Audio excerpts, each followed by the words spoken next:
In this part of our conversation, we discuss the nobleman's daughter who accepts the gift from the king and generates new life. Then we compare the overprotective father and the dragon, hoarders of value and beauty. Yeah.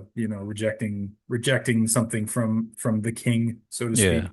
Something Um, beautiful from the king, the most handsome of his soldiers.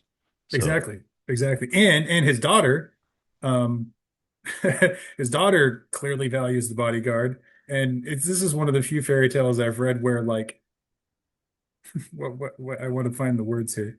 Um, they were on intimate terms with each other.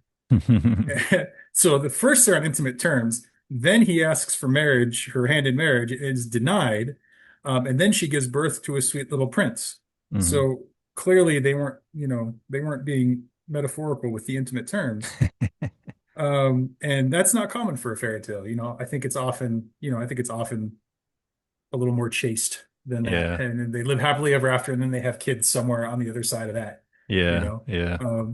But like to kind of bring it back to what I was saying before, you have this nobleman rejecting this gift from the king, but the nobleman's daughter, the sort of if we're looking at the nobleman's household as like sort of a sub level down from the king level, the nobleman's daughter, the feminine aspect of it is welcoming of this gift to the point where Mm, something generative happens, something mm, creative happens. There's new life in the household. mm, And so like that's a good thing, but the nobleman himself is sort of a tyrannical leader in mm, this regard, and that he there's this new thing that's coming in and he's sort of rejecting it. mhm, And so the new thing therefore has to go on the energy that would come in and rejuvenate his household has to go on a quest to like you were saying before we started, sort of go through all the kingdoms and solve all these problems. mm, And I'm not really sure what to make of the dragon or the problems, but maybe when we get to those, we can get to those.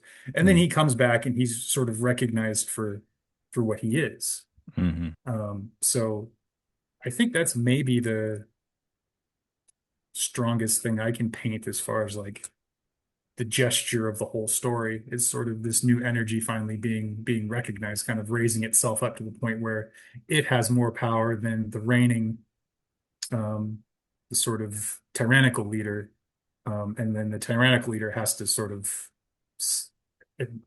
accede, give into give Mhm. into the bodyguard, and then there's the happily ever after moment. Yeah. Yeah. I mean that makes sense to me too.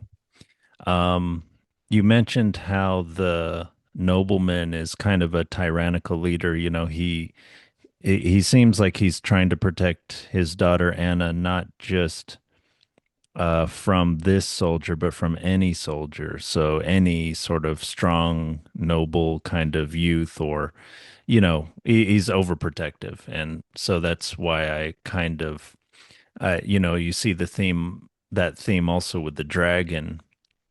And so you have these people hoarding these things that are to be good or useful for others. The golden chain of the first king on the travels of the soldier, and the fig tree, and the two men who are the farriers.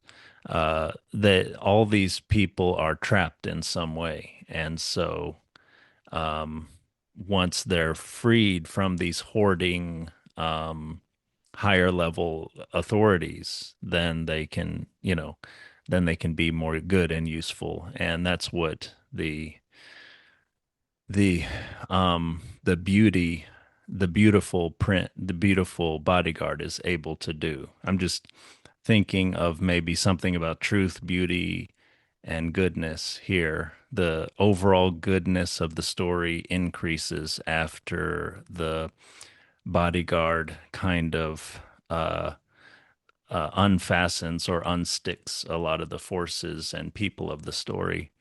And so that's the spreading of beauty. The first authority, the king, he plucks out the handsomest soldier. So he's getting sort of beauty, and then, as you're saying, he brings it down to like the next level down to the nobleman, And then, yes, as you were saying, the nobleman kind of rejects it, but then he does find a way. He's kind of forced to by maybe his the feminine aspect of him, his daughter.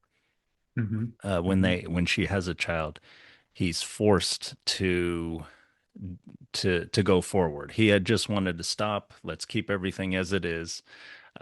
You're my beautiful daughter. You're just going to stay with me until I'm dead. And then, so then yeah, they generate something, and then he's forced to make the soldier do something, and then that actually, I would argue, benefits the soldier too by giving him mature development, and at the same time unsticking and helping everybody else in surrounding lands, including all the way up to maybe the ultimate ruler in a way of this whole region, the dragon of the glass mountain.